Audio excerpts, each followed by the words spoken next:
Hey, what's happening, everybody? So I'm here with Roberto and his Dodge van that he's converted into a dwelling, and we're down here in the beautiful, sunny New Orleans today.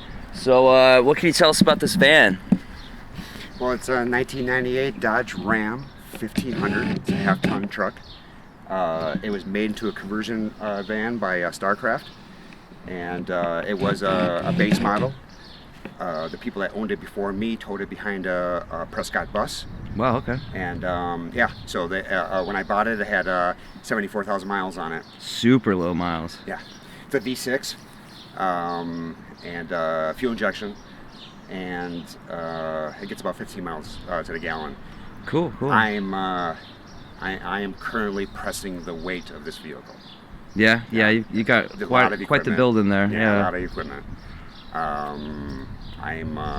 I'm a freelance carpenter, so with that, I have an entourage of tools.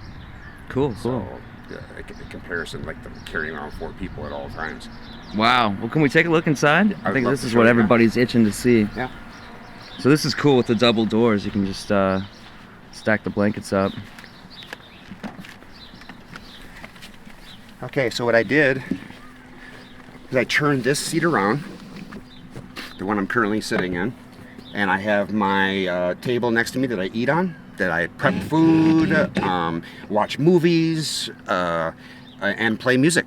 Also, I can play an acoustic guitar right here, and I'm left-handed. Very nice. So the neck's going that way. And with that said, this is my eating center, my full kitchen, drinking water, cooking and washing water. A single propane stove. This is by far the best deal for anyone out there, especially in a small van like this. One of these tubes right here will last me a good 2 weeks, and I boil water in the morning and at night for washing dishes and for making food. Wow, cool. Yep. And I usually buy fresh every day. I have minimal canned goods, and because it's hard to keep this temperature. Absolutely. Yeah. Because you don't have a fridge in here. No, I don't. It's really, a matter of fact, I only have one battery. I have one battery with an inverter and the starter battery, right? The starter battery, yes. It's the biggest interstate you can get. But I definitely need to. My next phase now. This is phase 1. My next phase would be to go with another battery, and then the phase after that would be a solar panel unit. Oh, okay. So after seeing a few exposés, one that you do also, I'm impressed, and I would like to do that. So it's good to have that set up. So what's this bed? Is this just a futon mattress? Yeah, this is a 6 foot long futon by 5 feet. I'm a tall guy. I'm 5'10", so I'll sleep diagonally on it.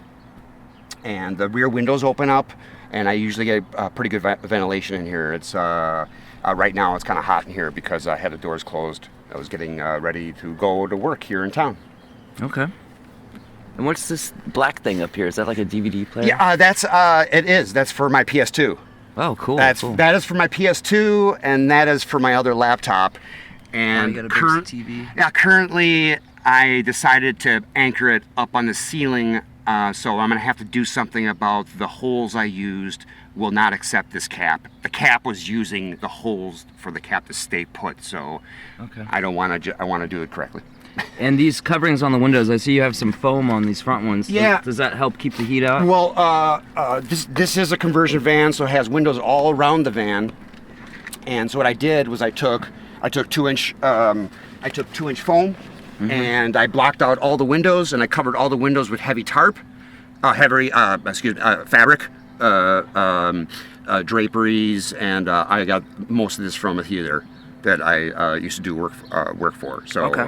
And this is wool, and I folded it onto itself, and it keeps a lot of the heat out. Wow, nice. And I try to use rechargeable batteries as much as possible. Oh, for like the lights up here. Yeah, I have one light right there. I have a solar light and I can't remember the brand name of it right now, but it's currently charging in the front window. When we leave here, you'll be able to see it. So what do you power off of your main battery? You just charge your laptop, right? Yeah, I have this laptop right here. I have my phone, and then I have the laptop for the big screen. Okay, so those are the only things you power with it. Yeah, right now. Yeah, right now. And then yeah. you just restart it all the time to recharge. Yeah, it? about 3.5, 4 hours. Wow. Depending if I watch a movie, I'll definitely start it up again 3 hours. Ah. So how And much? 10 minutes.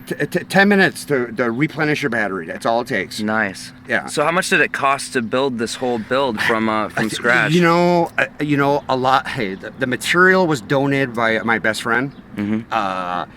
This is from material that I just had from just being a woodworker. And you handmade this? Yeah, it's just Being a it's a carpenter? drafting. It's from an old drafting table, and Nice. it was the shelving units for an old drafting table. So I took those and just cut them to size, glued them together, and there we are. And that was just a Nice. quick. It's just it is what it is for phase one. Because I have been living out of this van now for 4 months. Okay. And Well, you have a really nice, cozy little cell. I Like need you can it. hang out in here. I can't hang out in mine. Yeah, I have to have it. I'm sorry. There. It is. It's great. And now you can actually feel the breeze coming through here. Generally, I get a good across breeze when I open up the back doors. So how did you build this bed? What's the Well, construction of okay, this? well- Can we get a look at that? Yeah. Oh wow, you got all kinds of stuff wedged under there. So I have all my dress clothes. Winter clothes, socks, underwear.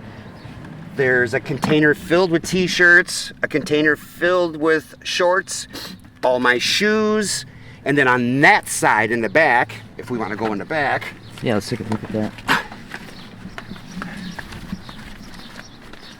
okay, so back here I have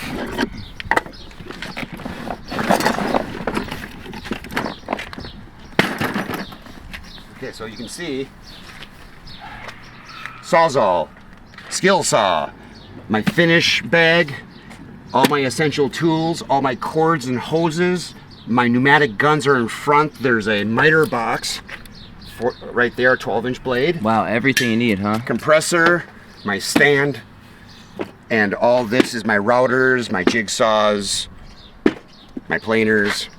And so, what is this bed made out of? How did you? This is just so this is funny, talking to people, they're just like, you got to have a support in the middle here. Well, no, you don't, because this is only 5 feet wide.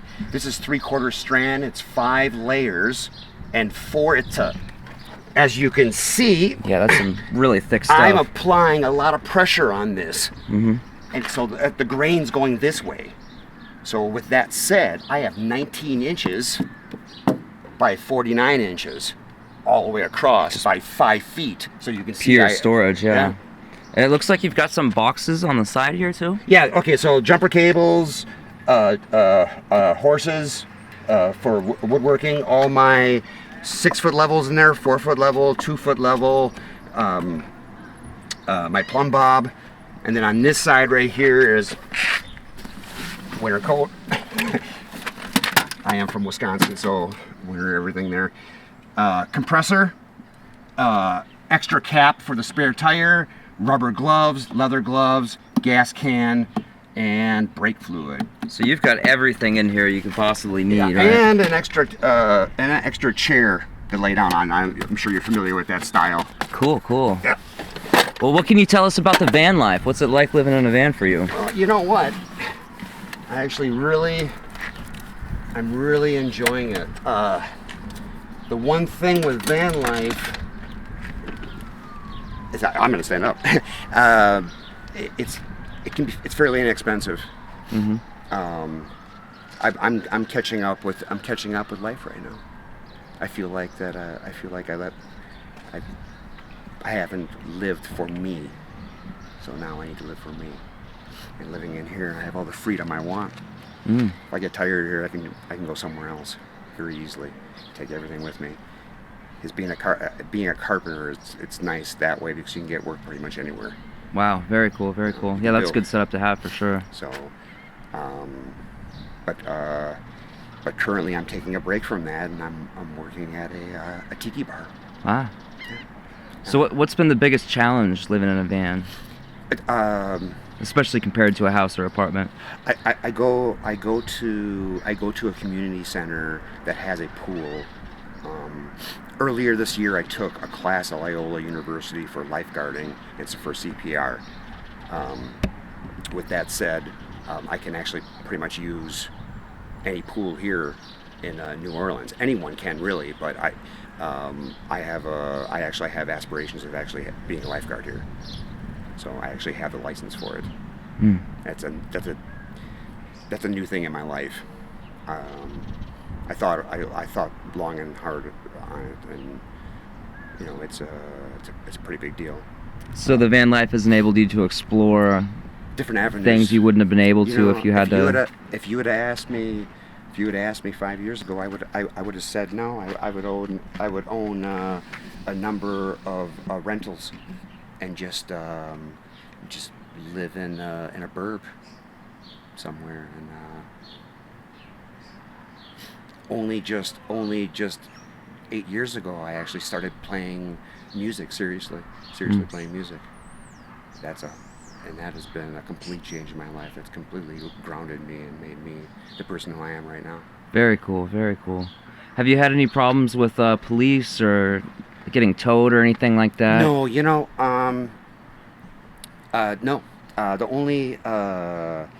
The only issue that I would say for other boondockers, is to make sure your registration is up. It's up that it's current. Doesn't matter what state you're in. And most states now require you to have insurance. So always having that tag with you. Otherwise, it's been pretty lenient here. The police here in New Orleans are sympathetic to us. Very much so, yeah. And to people traveling here in general. They have a lot on their plate, but they're good people. They have a good demeanor, and they'll engage in a conversation. Yeah, they're definitely cool here. So, do you have anything you'd like to say to anybody who's considering living in a van?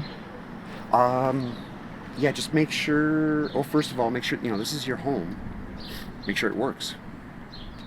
That's good. Always make sure that you are not stranded. You are susceptible to everything.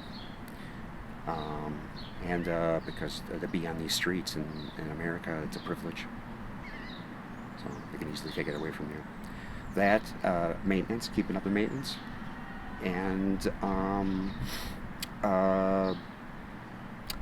being able to be with yourself for long periods of time. Being comfortable just being with you. That's something you can learn too, though, right? You can. But, van life can be very conductive to that. Some people are used to really not doing anything at all. And being in a van, you have to be outside. You have to explore nature. You have to interact with people, the public, continuously. You can't just hide away in an apartment or a house. Forces you to go out of your shell a little bit and grow. Yeah, you have to. Totally. Well, thank you so much for giving us the tour and talking to us and letting the world know. Greatly appreciate it. Thanks a lot. Thanks, buddy.